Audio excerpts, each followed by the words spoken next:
So is that updated solenoid body something you'd have to purchase? Or is that under a technical service bulletin?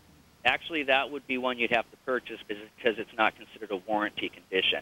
The updated solenoid body on that is really just for later model vehicles, but it fits back to the earlier ones like his 96. Okay, now what if Wayne or someone else who was watching had this buzz all the time? What would be the situation then? Well, if he has the buzz all the time, that would not be a normal condition for this transmission, or any transmission for that matter. So if he had the buzz all the time, then he wants to find out if there is technical service bulletins, or TSBs as they call them, issued on that. And on his particular transmission, the 41TE, there is some bulletins related to buzzing all the time or buzzing just in reverse, and those would be repairs that the dealer would go ahead and make for him if it was under warranty. Okay, now speaking of technical service bulletins, we call them TSBs. Now, what would happen if there was a technical service bulletin on this? Is there a fee involved in that? And if so, do you have to go to the dealer, or can you go to your favorite transmission shop, or do it yourself? Technical service bulletins, most independent transmission shops or independent any auto repair shops have access to the technical service bulletins from the dealerships or the OEs. They also get a lot of aftermarket bulletins from their own other sources, I should say. Now, if the vehicle was under warranty, then it would be usually a TSB is going to be done for free. If it's not under warranty and there's not a recall, then sometimes there's a charge for it, at which point there's not necessary to go back to the dealer. You can go to any of your favorite automotive repair places. Great. Thank you very much for your help, Glenn Trobe from Ray Bestis Powertrain. We appreciate it. Thank you. Here are some DIY tips. Next time you have a hum in your transmission or something unusual like that comes up, first thing you want to do is contact the dealer, talk to the service department, and find out if the technical service bulletin has a fee attached to it. If it does, then you can choose who's going to do it, or you can do it yourself. If it's free, take advantage of it.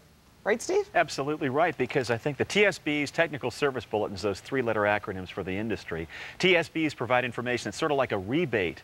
You know, it's additional help for you, even though it didn't come out at the start of the production of the vehicle. You learn information later about quick fixes for something other people have discovered, you know, other repairs. Now, we've just gotten the wheels moving on the show, so stay where you are. When we come back, we'll see if we can't solve some more transmission problems for you. Foam panel insulation makes a great mechanic's pad for working underneath vehicles. It's lightweight, inexpensive, resilient, and comfortable. Brought to you by AutoZone. Get in the zone.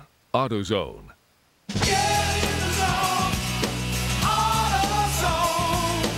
Anything you want, anything you need, anything at all, you can get it in the zone. You want it, and you need it, just ask us and we'll get it. When it comes to getting the parts, supplies, and advice you need to keep your car running right, there's no better place than AutoZone.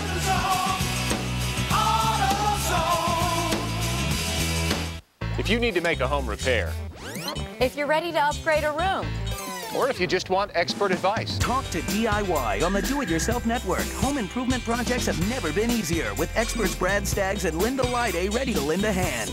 give us a call or send us an email, and we'll tell you how to do it right. Next time you're in a jam, talk to DIY. Tomorrow at 5 Eastern on DIY. Online at DIYnet.com.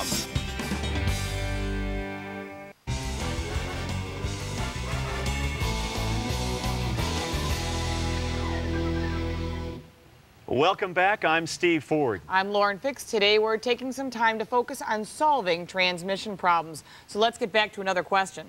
Lanny from Campbellsville, Kentucky is on the phone looking for some help with an ambitious project. Lanny, how can we help you? Yes, I have a 350C transmission, and it goes into an 81 Chevy 4x4. And the problem I'm having is I have no park. It rolls in park. The only gear I have is reverse. I have no forward gears at all.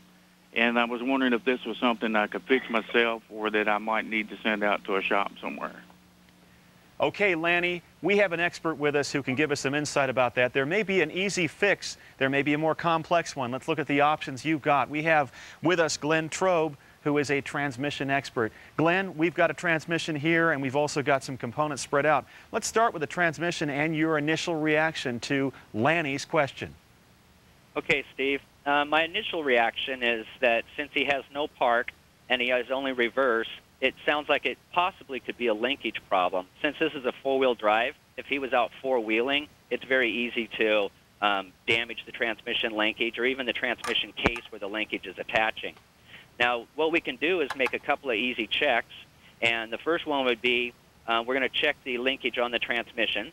And before we do that, we want to make sure we've set our emergency brake, we've blocked the wheels, because we're going to be shifting out of park, and we don't want this rolling. Okay, the first thing to do, his transmission is going to be slightly different than this one. The one you have there is a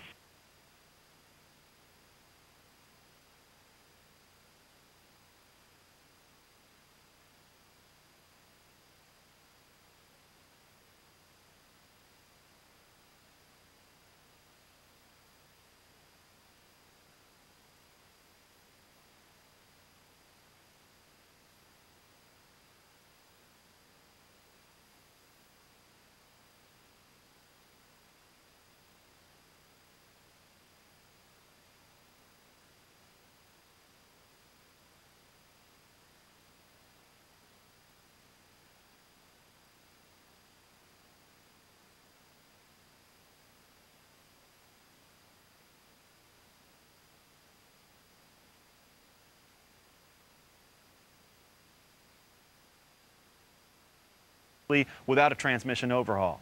If it's on the outside, it's usually very easy to fix. If it's linkage on the inside, it's something you might want to take to an expert, but it's still just linkage, and some do-it-yourselfers would go ahead and try to fix it because it's just mechanical rods. Good. All right, now, if, just for everybody else and for Lanny, just for your information, Lanny, you see what that is about the linkage, right? That's a possibility? It's very possible, yeah. Okay, so if you were going to do a transmission overhaul, just in a 30 seconds or a minute or so, want to show you a quick visual here with Glenn.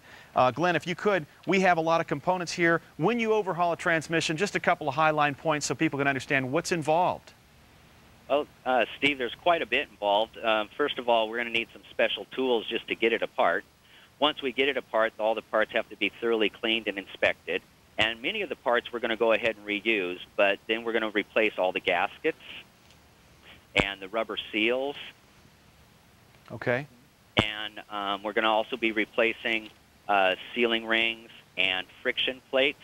Okay, now on the friction plates here, these are the old ones that I've got. First of all, let me just show the Lanny and everybody else out there might appreciate what the facing of the friction plates look like. Sort of like what a manual clutch is, but a lot smaller, and there are multiple clutches inside here. Right. And okay. Those clutches are obviously prone to wear over a period of time, and that's why they need to be replaced also. Okay. Now, I have the new ones over here. That is, this whole pack contains a new set of clutches. I want to compare these just briefly here. We have the new one and the old one. You can see quite a difference in the color, showing that there is wear on that one clutch plate already. And of course, if it's completely worn out, you could lose that facing completely, just like a brake lining. Absolutely. Okay. Well, Glenn Trobe, thank you for your expertise as always. And Lanny, with your 4x4, hope that gets your question answered. Thank you for your call and being with us. Now, when we come back, we'll tell you what to do if your transmission fluid doesn't look right color-wise and give you some more information to help you keep your car or truck running right. Stay with us.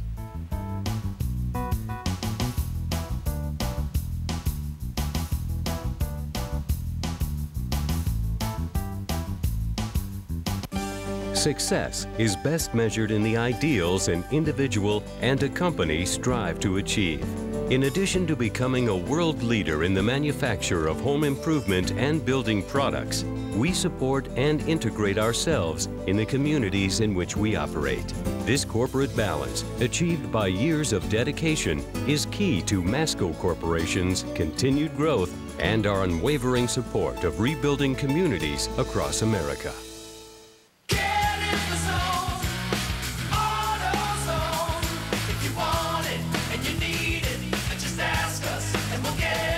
For the parts and advice to keep your car running right. You can seize the summer and save only at the Home Depot. Right now, get 20 to 30% off select Hampton Bay and Hunter ceiling fans. And for a limited time, make projects a breeze with no payments or interest for 12 months on purchases of $2.99 or more store-wide with your Home Depot consumer credit card. You can make the most of your summer and your summer projects only at the Home Depot. You can do it. We can help.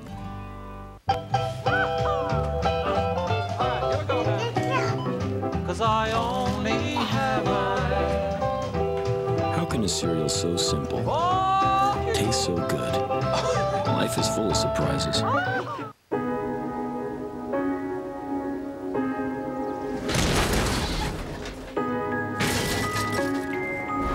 There are good ideas. There are great ideas. Then there are ideas that meet a higher standard. And those are the only ideas that make it into our trucks and SUVs. GMC Professional Grade Engineering. It's not more than you need, just more than you're used to.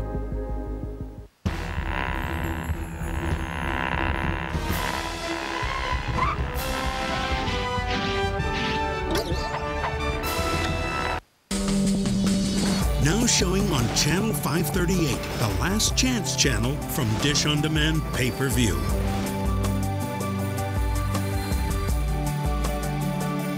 This movie is available for the special price of only $1.99, but time is running out. See it now before it's gone for good. Channel 538, the Last Chance channel, where great movies are always $1.99 from Dish On Demand pay-per-view.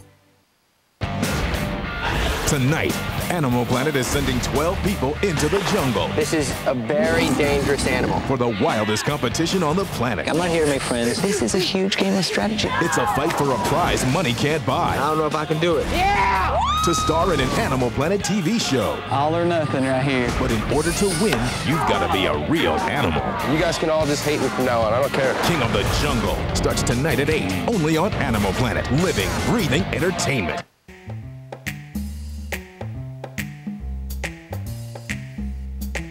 What do you get when you transform an empty room into a sports fan's paradise? A Major League remodel. Step up to the plate with former Atlanta Braves Greg McMichael as he creates the ultimate leisure room. First on deck is how to build an entertainment center, a wet bar, and a keepsake countertop. Then Greg hits a home run with tips on how to display memorabilia and make it all fit together like a glove. Major League Remodel, Sunday at 6 Eastern on DIY, online at DIYnet.com.